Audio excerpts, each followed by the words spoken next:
So this weekend, we're doing something a little bit different. We both volunteered to marshal at an ultra race in Suffolk. We drove down late Friday night after work and parked at the end of the field. The reason we both wanted to marshal at this event is because we were very interested in the race. There's not many like this in the UK, and we just wanted to see how it was set up, run, and how it actually worked in practice.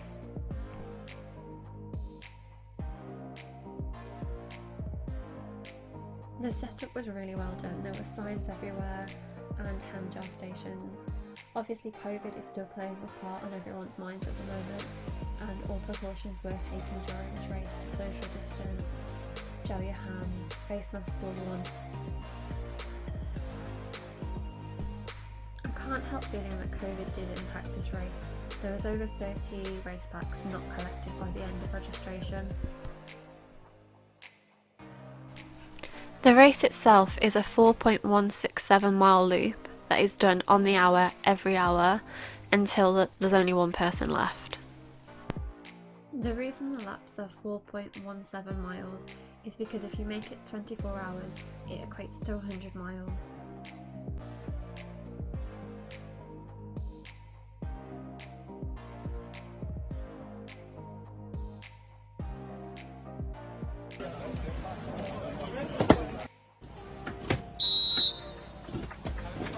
There can be lots of different aims for this race. Some people want to get to that 24-hour mark and hit the 100 miles. Some people just want to find how much they've actually got, whether that's 30 miles, 60 miles, 100, or much more than that. So the race started with 3 waves, and at the 6-hour mark merged into 2 waves, and at the 12-hour mark merged into 1 wave. Because the amount of people that were dropping out each time, or as the race went on, it was actually fine to kind of merge as the numbers were getting smaller in each wave anyway. For this race there's 3 options. You keep going until you're the last person standing, you ring out to signalise that you're giving up, or you time out, which means that you just don't make it back in time to start the next lap, and that means you're automatically out.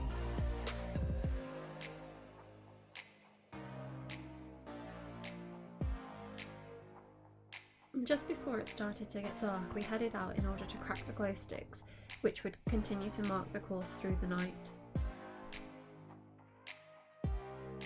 And this also gave us the opportunity to walk the course and see what the conditions were like out there. It was all mostly trail with a few road crossings and a couple of tree roots that you needed to watch out for. Getting out when we did, we actually managed to miss some of the rain. It seemed to have rained constantly that weekend, but somehow we missed it when we were walking the course. And we seemed to get back just in time, as it got pretty dark pretty quickly, but I guess that's what you expect in October. You can see that the waves are starting to dwindle now, the numbers are getting fewer and fewer, and throughout the night is where we saw the most people ring the bell. When I left to go and get some sleep, there were still lots of runners out on the course. I'm not quite sure exactly how many, but I would say about 50 or 60. When I came back in the early hours of the morning, just as it was starting to get light again, there was only 21. I think for most people, running in the dark, in the night, sleep deprived, cold and wet, was just a bit too much. Like, I don't know how they managed to keep going for so long, to be honest. It was pretty grueling out there. As soon as the sun started to come up, you could definitely feel the mood changed. I think that just gave people a lot more morale, than the fact that they made it through the night. But of course, there's still no end in sight. Instead of conventional medals, all participants are given dog tags.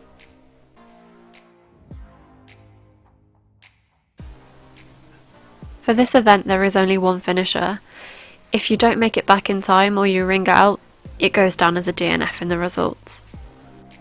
Even the t-shirts don't say finisher, they just say that they gave your all at the Suffolk Back Yard Ultra.